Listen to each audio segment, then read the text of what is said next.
the continuation of its nuclear program? Look, in the broader picture, it's not going to have any direct impact. It's actually going to make things much more advanced for Iran. It's going to give them incentive to continue, and not only continue, but advance their program and their capabilities. The Iranians have had practice for many years of assassinations and sabotage, so they have people in line to replace these high-ranking officials. So they will be replaced. Now, one thing to understand is Iran's power structure. When it comes to the nuclear program, it is an entity on its own and the military on its own. Now, the defense ministry is in charge of the ballistic program. There's also the Revolutionary Guard that has involvement in the country's ballistic missile program, as well as the space program. But the nuclear program, the security of it, is also with the IRGC. So they're all interconnected, but it's not to say if one entity is compromised, the entire system falls apart.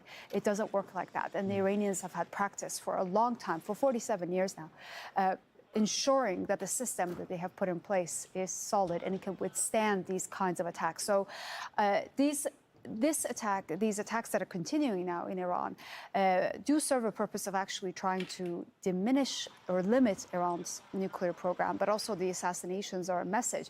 And I think more than anything else, it is a psychological warfare to say to the supreme leader that no one is safe in Iran, that Israel's hands can reach very far and wide. It is something, of course, we've been talking about over the last couple of hours, which is this perception that this is a huge failure on the part of Iranian intelligence and its security apparatus. One would imagine, therefore, as part of the process that you're talking about, and where the nuclear program, but also the security program continue, one would imagine there's going to be a huge analysis of what those failures were, and, of course, attempts to make sure it doesn't happen again. Absolutely. I think it's going to be at the top of the agenda. And the Supreme Leader, Ali Khamenei, after Ismail Haniyeh was assassinated in Tehran while he was visiting for the inauguration of President Masoud Pezeshkian, he was the first person to say we have to make sure that this kind of security breach doesn't happen again. And what we've seen today just reiterates that, because this is a security breach at the highest level inside the country. And it's certainly going to be very alarming for the establishment to try and figure out how to prevent this from happening. Dorsa, thank you very much indeed. Dorsa Dubari, Al Jazeera correspondent. Now, if you're just joining us, I'm Rob Matheson in Al Jazeera with continuing coverage of Israeli strikes on Iranian nuclear and military facilities. Long-range missile sites and aerial defences have been hit, and senior military and nuclear figures have been assassinated. Iran has responded by launching dozens of armed drones. Israel says it's been intercepting them outside its territory. The UN nuclear watchdog says the Natanz nuclear site in Iran has been struck by Israel, but they've not observed any increase in radiation levels. Bernard Smith reports. The heart of Iran's nuclear program, its main uranium enrichment facility, Natanz, on fire. In the Iranian capital, the homes of those possibly involved in the country's nuclear program destroyed. Israel has hit targets, infrastructure and individuals across Iran. We struck at the heart of Iran's nuclear enrichment program. We struck at the heart of Iran's nuclear weaponization program. We targeted Iran's main enrichment facility in Natanz. We targeted Iran's leading nuclear scientists working on the Iranian bomb. We also struck at the heart of Iran's ballistic missile program. Among the targets, the chief of Iran's Revolutionary Guard, Hossein Salami, has been killed, according to Iranian state television, and the unit's headquarters in Tehran hit. The Israeli strikes also killed at least 2 nuclear scientists, Fereydun Abbasi and Mohammad Mehdi Tehransi. Israel's broadcasting authority says they targeted 10 scientists. Several children have also been killed, according to Iranian television. Iran's supreme leader says his country will retaliate. The Zionist regime opened its dirty and bloody hand to commit a crime in our beloved country and revealed its evil nature by striking residential centres more than ever before. With this crime, the Zionist regime prepared a bitter and painful fate for itself and will definitely receive it. In Jerusalem, sirens wailed as Israel started its attacks on Iran, while in the main city, Tel Aviv, residents started stocking up in anticipation of Iran's response. The US government says it isn't involved in Israel's strikes. Tonight, Israel took unilateral action against Iran. We are not involved in strikes against Iran, and our top priority is protecting American forces. Israel advised us that they believe this action was necessary for self-defense. President Trump and the administration have taken all necessary steps to protect our forces and remain in close contact with our regional partners. Let me be clear, Iran should not target U.S. interests or personnel. US intelligence sources quoted by the Reuters news agency say that recent intelligence assessments that Iran is not building a nuclear weapon had not changed, nor was there any indication that Khamenei had authorized the restarting of Iran's nuclear program. Even so, the US knew Israel was preparing to strike Iran's nuclear facilities. Benjamin Netanyahu says the operation will continue for as many days as it takes to remove this threat. Bernard Smith, Al Jazeera. And in a moment, we're going to speak to Heidi Jocastro in Washington, D.C. Noor Odeh is standing by in Amman in Jordan. First, we're going to go to Tawhid Asadi in Tehran. So all the attention at the moment is going to be paid towards the way that Iran chooses to respond to this. We've already seen drones flying over Syria and, I understand, Saudi Arabia towards Israel. Talk to us about what Iran's response is likely to be. Well, just speaking of the statements that we have heard so far from the Iranian officials, it seems that drones is going to be just a very small part of that response. We had the Iranian Supreme Leader coming out in a very short statement saying that there is going to be a tough consequence down the road for the Israelis after this strike happened in Tehran and across the country, targeting different let's say, places, including military headquarters, including nuclear sites, and including civilian buildings. And now the Supreme Leader is saying that the country is going to face the Israelis with tough repercussions. Also, when it comes to IRGC, we heard the same statement, and we have to keep in mind that the commander of IRGC, Hossein Salami, was killed in this strike as well. And the IRGC is saying that there's going to be a crushing answer down the road as a sort of retaliation to this attacks. Also, the defense ministry of the country has said that Iran has prepared for actually years of war, meaning that there is a possibility of further escalated situations, seeing that there are so many unprecedented, unpredictable developments that has taken or are going to take place in this regard. And also, we have this statement from the different Iranian officials, and the gist of the matter, if you look at the statements that came from the Ministry of Foreign Affairs, from the Speaker of the Parliament, from other Iranian officials, all in all, now there is this emphasis on the necessity of a strong retaliatory action from the Iranian side. And also to that, I have to add that we've got the previous attack that happened in October 2024. And then back in time, Iranian officials put emphasis that if Israelis decide to continue these kind of strikes, the next retaliatory action is going to be much stronger. And now we are seeing an extensive damage to the infrastructures of the country when it comes to nuclear facilities, when it comes to some military targets across the country in different provinces, including Azerbaijan, including Ilam, including Hamadan, and elsewhere.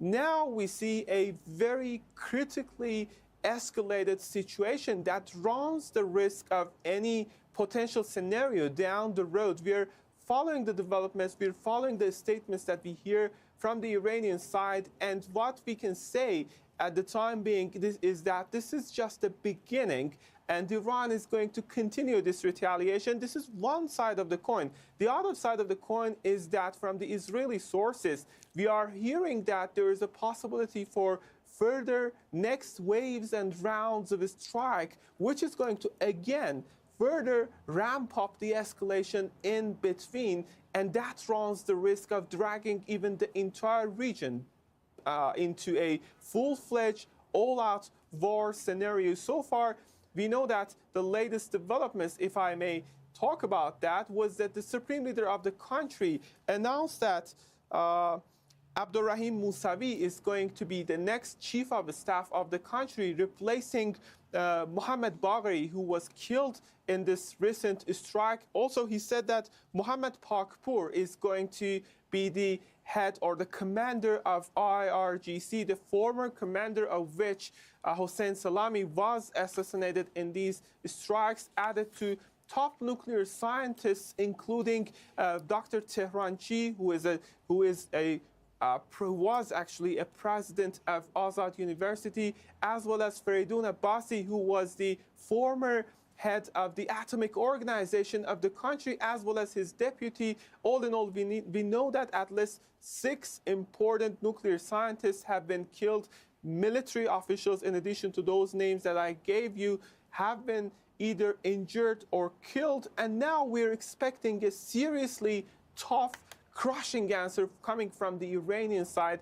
And for that, we have to wait for the next days, if not hours, to see how future could unfold. Tawhid Asadi talking to us there from Tehran. Tawhid, thank you very much indeed. Noor is joining us from Amman, and she's there because the Israeli government's banned Al Jazeera from reporting inside Israel and the occupied West Bank. Tawhid was just talking about the response from Iran to the Israeli attacks, and looking at the map, of course, between Iran and Israel, we have Iraq, Syria, Jordan, and to some extent Lebanon as well. And of course, we do know that in the last couple of hours or so, sirens have been heard in Amman. What is the latest on that, first of all, Noor? Well, Rob, the Jordanian army has announced that the emergency sirens and the emergency situation has now ended. They have urged Jordanians to continue looking out for any further instructions should there be any new developments. But it seems that at least as far as the drones flying in Jordanian airspace, the Jordanian Army and Air Force considers that situation to have been resolved. The Jordanian foreign minister also issued a very strong statement condemning the Israeli attack on Iran, calling it destabilizing and provocative, and saying that it will not bring security to any party. Now, of course, in Israel, there is almost a sense of euphoria. The reports that we're monitoring and seeing talk about a very decisive, very large scale attack that has achieved much of its objectives. The latest we heard was a debriefing that the Israeli Minister of Defense received, in which he was told that most of the commanders and the chiefs of the Iranian Air Force of the Revolutionary Guards were killed during a meeting in an underground bunker. So we haven't heard confirmation about such a large attack or such a large scale assassination from Iran. But certainly the assessment in Israel seems to be that the attacks were decisive, they were effective, and they reached a very large number of high commanders in the Iranian army and the Revolutionary Guard, in addition to the scientists, the experts, and the academics that were also targeted by suicide drones. No, we heard just a couple of minutes ago in Bernard Smith's report, Israeli Prime Minister Benjamin Netanyahu, in a television address that he made, giving the details of the attack itself. Are we hearing any more about the justification for the attack? Well, look, domestically, Israel doesn't really need to justify the attack on Iran. This is a point of consensus. There is no division, if you will, between the government and the opposition. All the heads of the opposition parties in Israeli politics, the Jewish Israeli parties, I have to say, welcome the attack and express support for the Israeli army.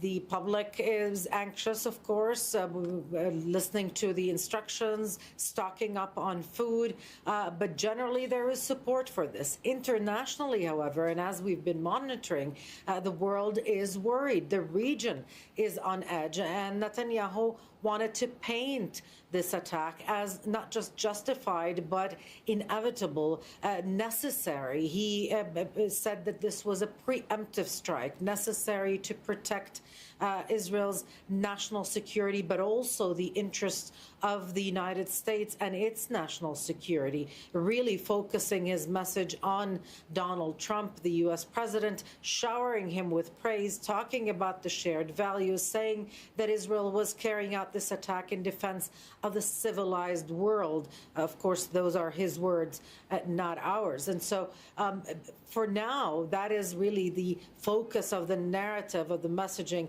of the Israeli government, that Israel was justified. It had to preempt Iran, that Iran posed a threat, not just to Israel, but to all its Western allies. And the reactions so far, despite the concern, don't seem to have condemned the Israeli attack or oppose it in a manner that would concern the Israeli government for the moment. No, I'm just looking at a line that's come out from the Reuters news agency. It's quoting an unnamed Israeli military official saying, quote, "We are prepared to keep this going for days. Depends partly on the Iranian response." And Israel quite clearly putting the ball in Iran's court to tailor its response, and that will then dictate how Israel carries this forward.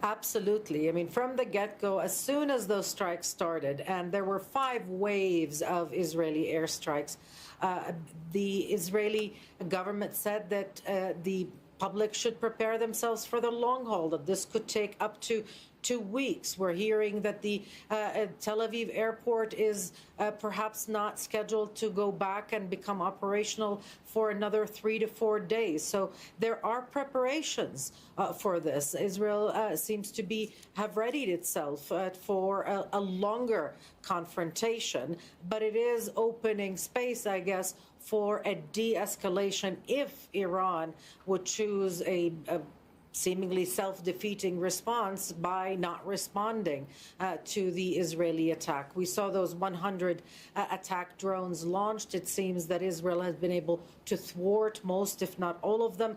But again, is that the Iranian response? Is that the limit of it? We don't know yet.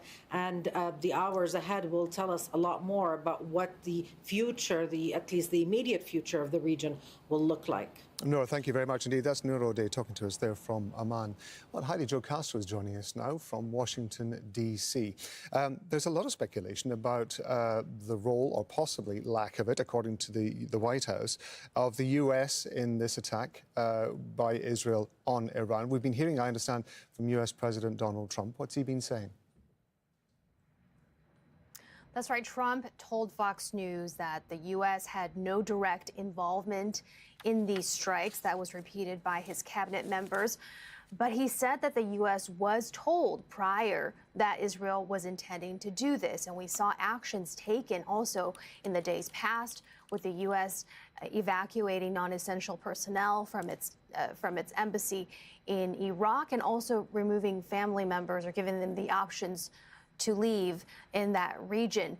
But Trump said that Iran should not have a bomb. And he said that even despite this, he is hoping that negotiations to strike a new nuclear deal between the U.S. and Iran could still take place. Those are still scheduled as far as the U.S. side goes for this Sunday in Oman, with the Middle East envoy Steve Witkoff still saying that he would be attending those meetings. Of course, that was before we learned that Iran has now backed out of those talks.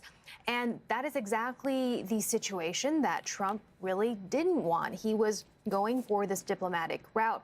He reportedly had been urging Prime Minister Benjamin Netanyahu of Israel to refrain from striking Iran while those negotiations were ongoing. Obviously, whatever words of restraint that were suggested were not enough to stop Israel from doing this. And Rob, if you look at the photos alone of what type of warplanes Israel used to conduct these strikes? Well, they were made in the United States because, of course, as we all know, the U.S. is Israel's #1 backer, both politically and militarily, and in fact has just recently replenished Israel's Iron Dome, which is now being put to use once again as Iran tries to wage this counterattack. Heidi, if I'm correct, I think it's about 5:15 a.m. on the East Coast there. It's about 2:15 a.m. on the West Coast. And of course, therefore, it's very difficult to get some sort of steer on how the American public are going to be responding to this. One would imagine, however, there are going to be officials in Washington who've been woken up to this news. Any indication of how some of them are responding to these attacks? Yeah, even prior to the sun setting here, I guess last night in Washington, there were already members of Congress very quickly making public statements, the vast majority in support of Israel's strikes. Some Republicans in Congress, like House Speaker Mike Johnson, immediately saying Israel is right to defend itself. Also, Senator Lindsey Graham getting some criticism after saying, game on, pray for Israel. Some people saying that he was expressing even giddiness that Iran has been bombed. But then we've also heard a few voices of concern, mainly from Democrats. Jack Reed, the top Democratic senator on the Armed Services Committee, saying that this action taken by Israel is reckless escalation, going on to say these strikes threaten not only the lives of innocent civilians, but the stability of the entire Middle East and the safety of American citizens and forces. And notably, U.S. Central Command in that region is on high alert. And there is a National Security Council meeting called for in the coming hours in the White House. And of course, the reaction #1 that we are all waiting to hear from will be from Trump himself, who has spoken just very little on this so far, but sure to have a quite bigger and more robust response in the coming hours. Heidi, thank you very much indeed. That's Heidi Jocasta talking to us from Washington, D.C. there.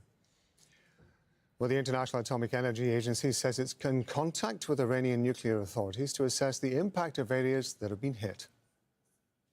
This morning, the International Atomic Energy Agency was informed of the military operation launched by Israel, which includes attacks on nuclear facilities in the Islamic Republic of Iran. We are currently in contact with the Iranian nuclear safety authorities to ascertain the status of relevant nuclear facilities and to assess any wider impacts on nuclear safety and security.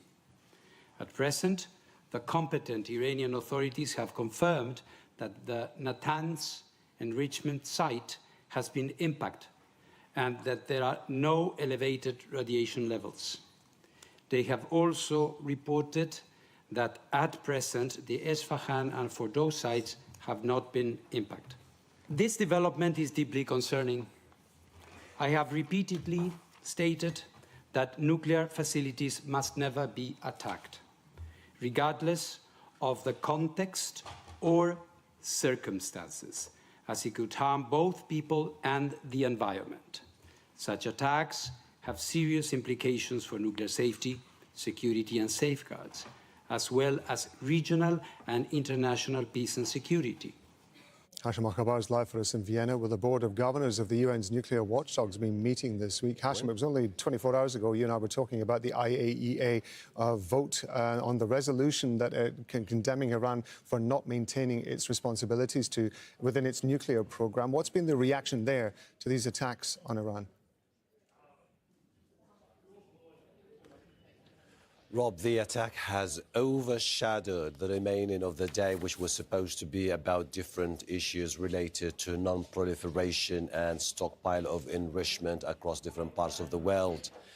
The Iranian ambassador just asked for an emergency meeting of the Board of Governors to discuss the attack. We've been talking to some delegations here, and they said that they got a message from their embassies telling them you have to wait for your capitals to come up with an official statement later in the day. But we're expecting more ambassadors to take to the podium and update the journalists on the situation. Now, it is a very, very difficult situation because now the International Atomic Energy Agency is trying to figure out the scope of the attacks, particularly when it comes to the enrichment facilities that were targeted. Now, the Iranians told them you don't have to worry about Natanz because there is no significant release of radiation, and that Fordo, which is widely believed to be one of the most important uranium enrichment facilities, has not been targeted along with Esfahan, but they are still in touch about the potential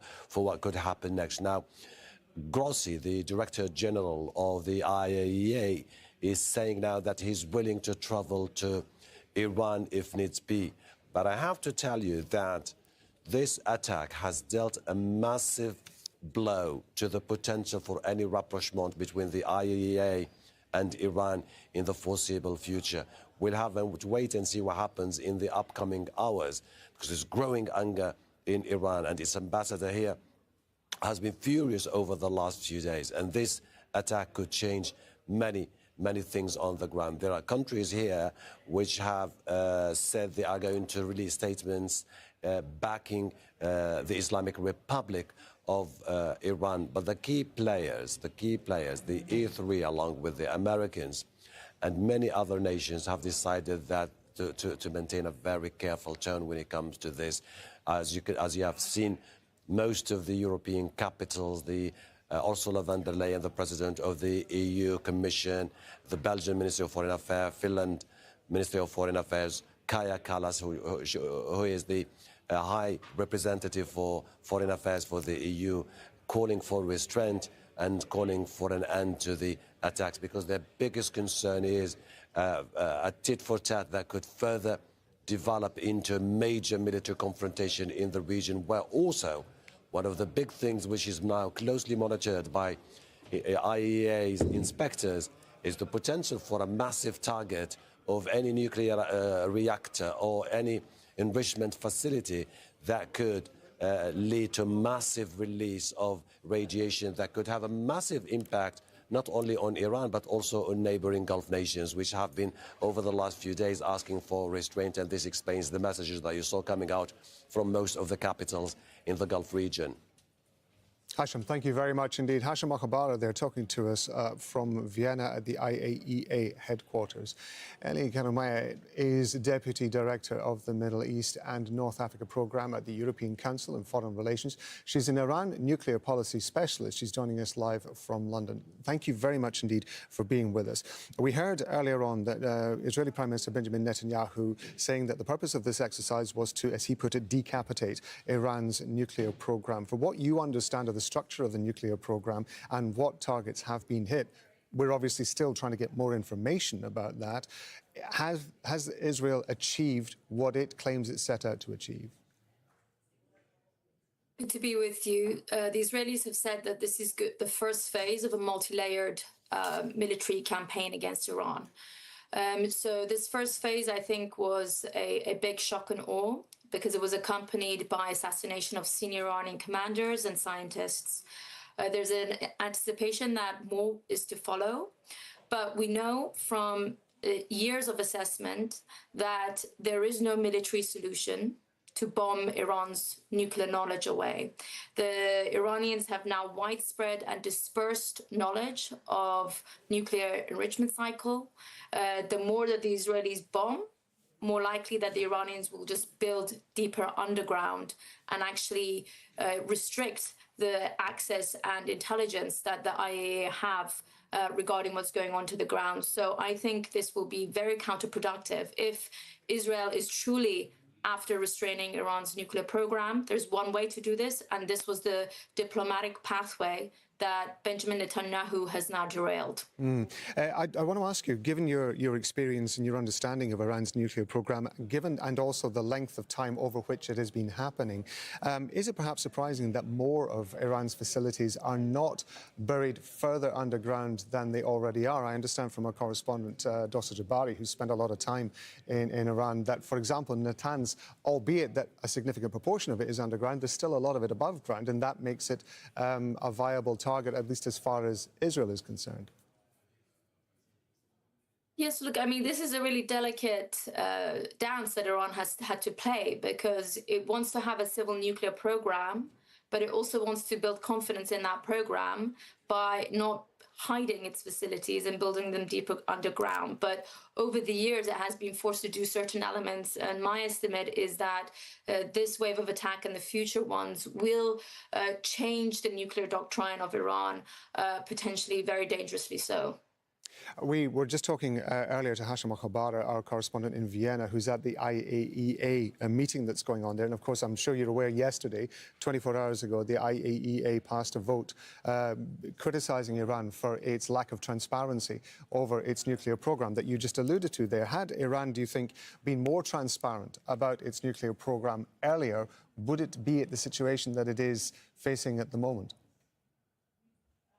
So let's be very clear, the censure that was passed recently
interpreted by Iran as a declaration of war. So we'll have to see how Iran responds.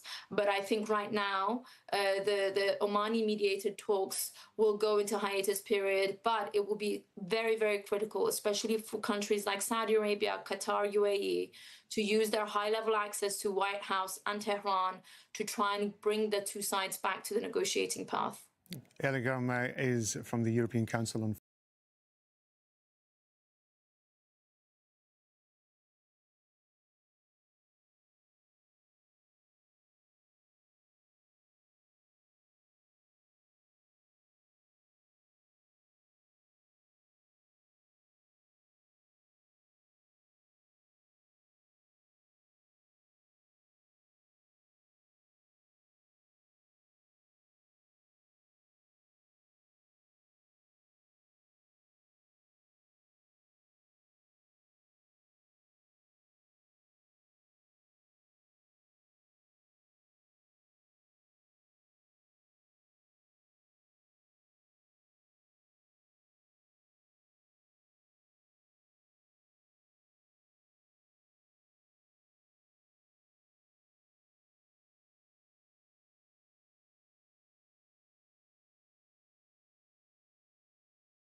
GC Resolution 444, GC Resolution 533, which provide inter alia that, and I quote, any armed attack on and threat against nuclear facilities devoted to peaceful purposes constitutes a violation of the principles of the United Nations Charter, international law, and the statute of the agency.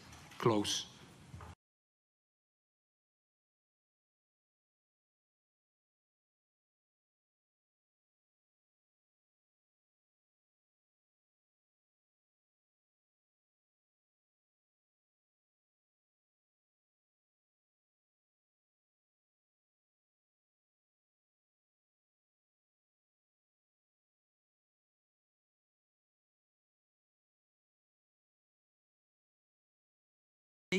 And consistent with the objectives of the IEA and under the statute, I call on all parties to exercise maximum restraint to avoid further escalation. I reiterate that any military action that jeopardizes the safety and security of nuclear facilities risks grave consequences for the people of Iran, the region, and beyond. Yesterday, the Board of Governors adopted an important resolution on Iran's safeguards obligation. In addition to this, the Board resolution stressed its support for a diplomatic solution to the problems posed by the Iranian nuclear program. The IEA continues to monitor the situation closely, stands ready to provide technical assistance, and remains committed to its nuclear safety, security, and safeguards mandate in all circumstances. I stand ready to engage with all relevant parties to help ensure the protection of nuclear facilities and the continued peaceful use of nuclear technology in accordance with the agency mandate, including deploying agency nuclear security and safety experts in addition to our safeguards inspectors in Iran, wherever necessary, to ensure that nuclear installations are fully protected and continue to be used exclusively for peaceful purposes. I wish to inform the Board that I have indicated to the respective authorities my readiness to travel at the earliest to assess the situation and ensure safety, security, and non-proliferation in Iran. I have also been in contact with our inspectors in Iran and Israel. The safety of our staff is of paramount importance, and all necessary actions are being taken to ensure that they are not harmed. Despite the current military actions and heightened tensions, it is clear that the only sustainable path forward for Iran, for Israel, the entire region, and the international community is one grounded dialogue and diplomacy to ensure peace, stability, and cooperation. The IEA, as the international technical institution entrusted with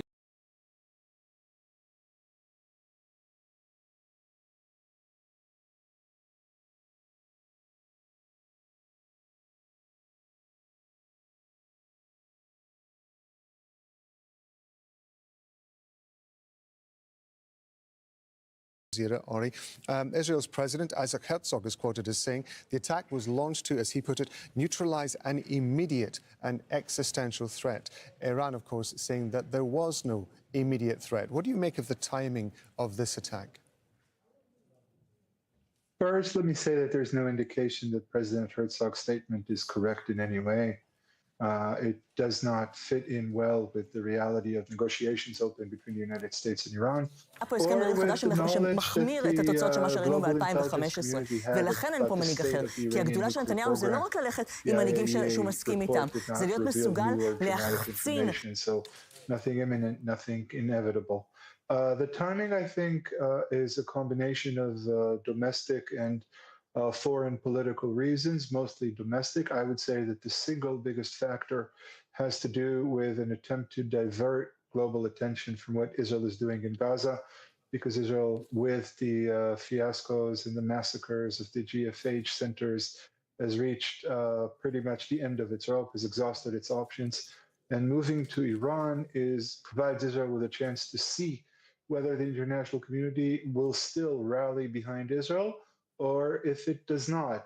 This is an attempt to go for broke, to make it impossible for the international community to refuse Israel the impunity it has always given Israelis. And I think that was the reason for this decision, mostly about Gaza, somewhat about domestic political troubles in the Israeli parliament, but mostly because Israel has exhausted its options.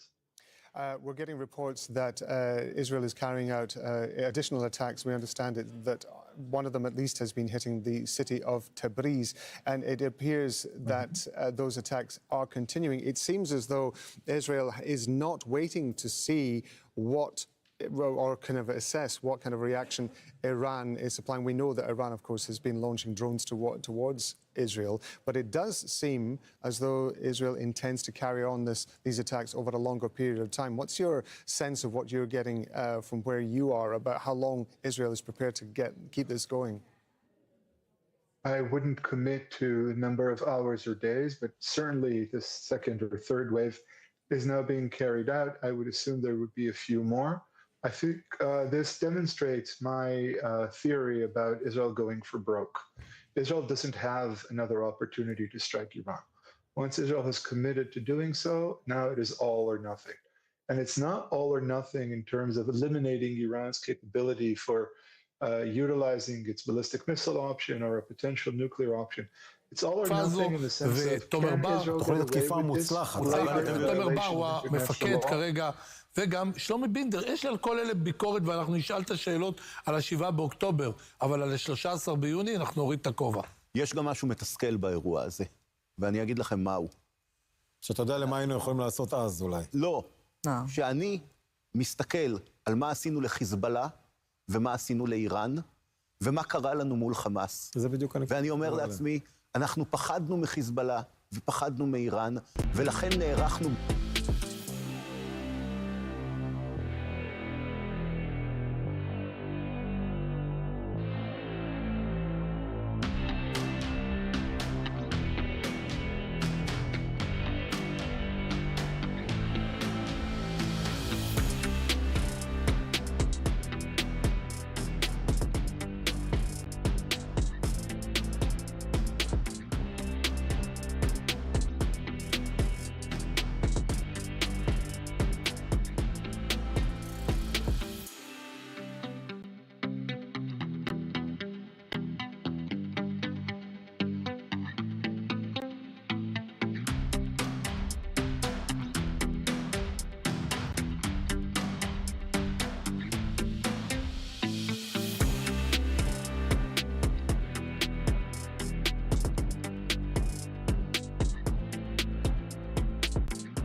כל רגע שאני מוריד את העיניים לטלפון, אני מקבל עוד תקיפה ועוד תקיפה. אתה יודע, ופה במערב איראן, ופה במזרח איראן, ופה בשדה התעופה.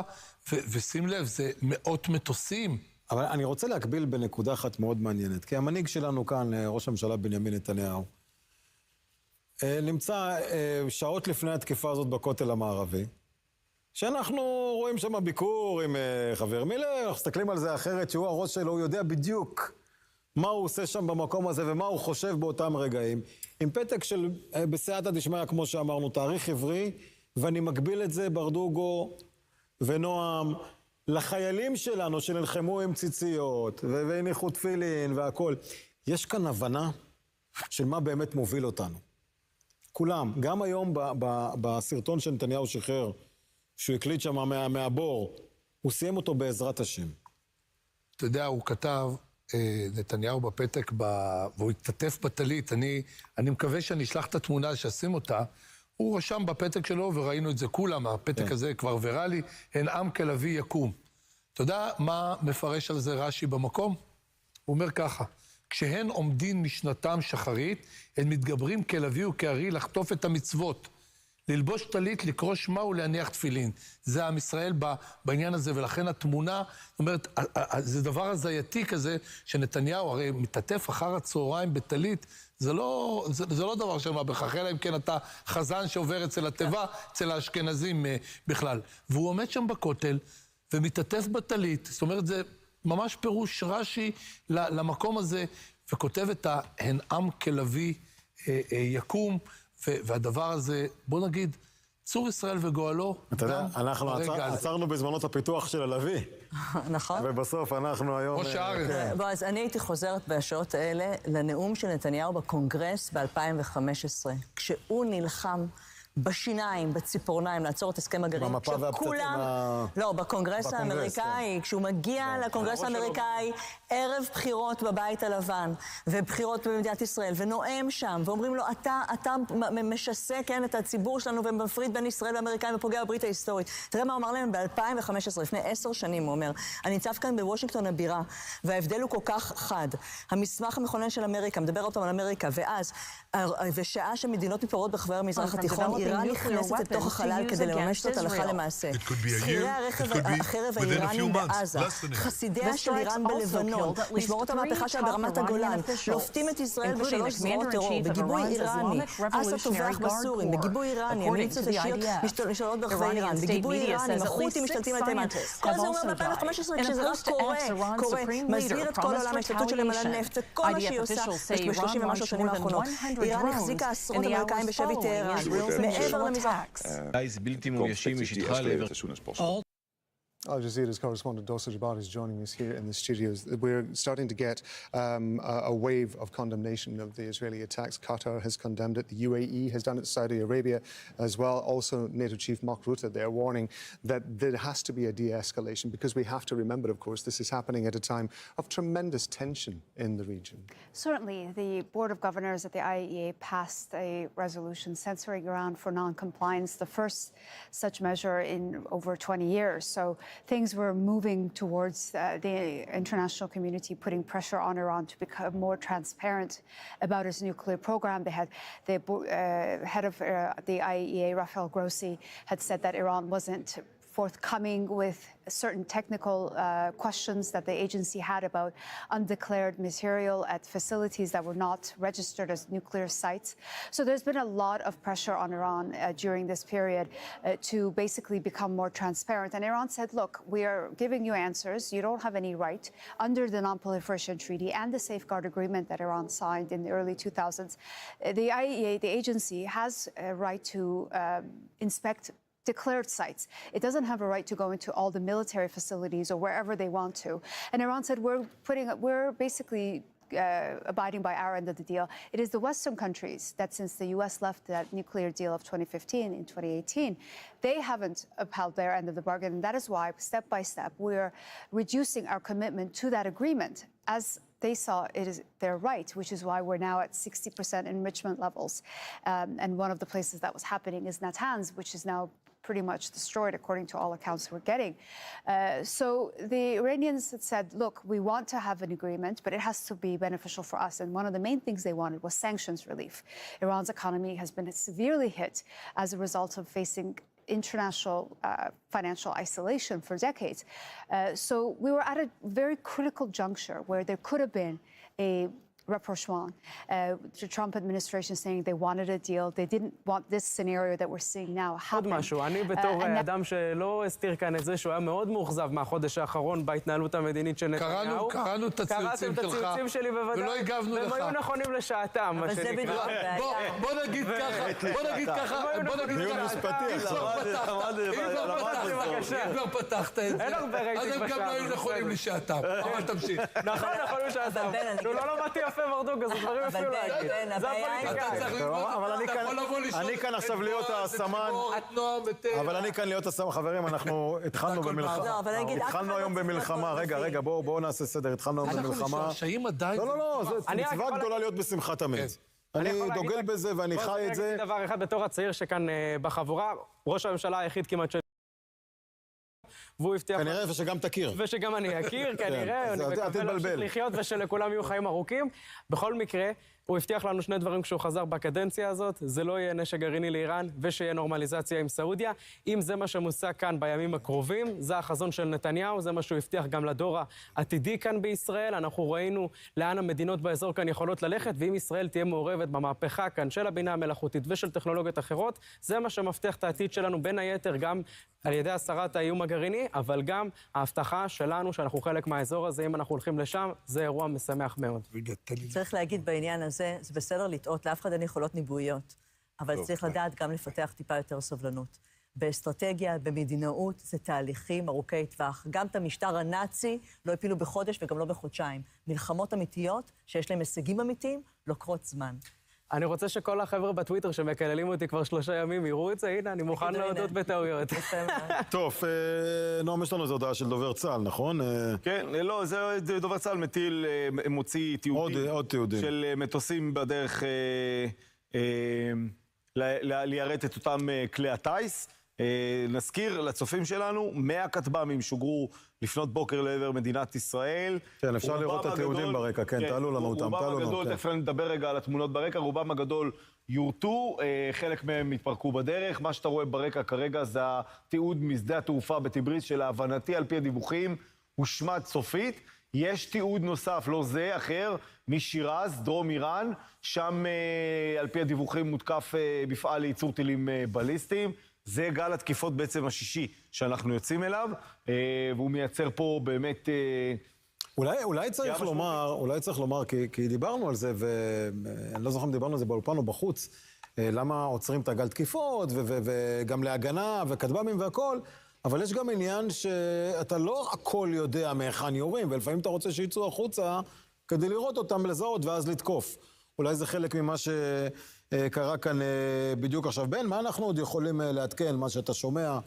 אז אני יכול לעדכן אותך דווקא על הציוץ המעניין מאוד הזה והחשוב הזה של קנצלר גרמניה, פרידריך מרץ. אנחנו לפני שבוע היינו בדרך למה שנראה כמשבר מאוד חריף עם הידידה הכי חשובה שלנו באירופה. אפילו דובר על אמברגו נשק מצד גרמניה, שכחה את ההיסטוריה, שכחה את השואה. והנה פרידריך מרץ שב ומזכיר את המחויבות הגרמנית לשלומה של מדינת היהודים.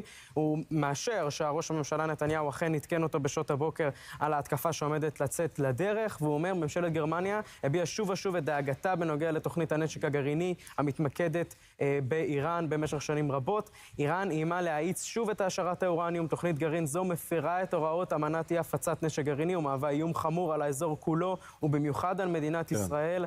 אנו מאשרים מחדש כי לישראל יש את הזכות להגן על קיומה והביטחונם של אזרחיה. אנו קוראים לשני הצדדים להימנע מצעדים שעלולים להוביל להסלמה. אז גיבוי חשוב מהמדינה החשובה באירופה. בצרפת עומדים לכנס בקרוב דיון מיוחד של הממשלה שם בעקבות ההסלמה במזרח התיכון. גם בבריטניה צפוי דיון כזה. וכמובן, בעוד כמה שעות בוושינגטון, הדיון היותר חשוב בין כל המדינות הללו, בחדר המצב של הבית הלבן, דונלד טראמפ עם צמרת הביטחון הלאומי שלו, הולכים לדון במה עומד על הפרק כרגע מבחינת ארצות הברית. צריך להמתין עוד כמה שעות ספורות כדי לראות מה יהיה הפוסט הבוקר של דונלד טראמפ, איפה הוא עומד היום אחרי שהוא יראה את תוצאות ההתקפה הישראלית באיראן. כן, בהחלט. רק נאמר שאלה התיעודים, נועם, מה שדיברנו. זה התיעודים של מטוסי חיל האוויר ממריאים בדרך ליירט את אותם כטב"מים ששוגרו אלינו.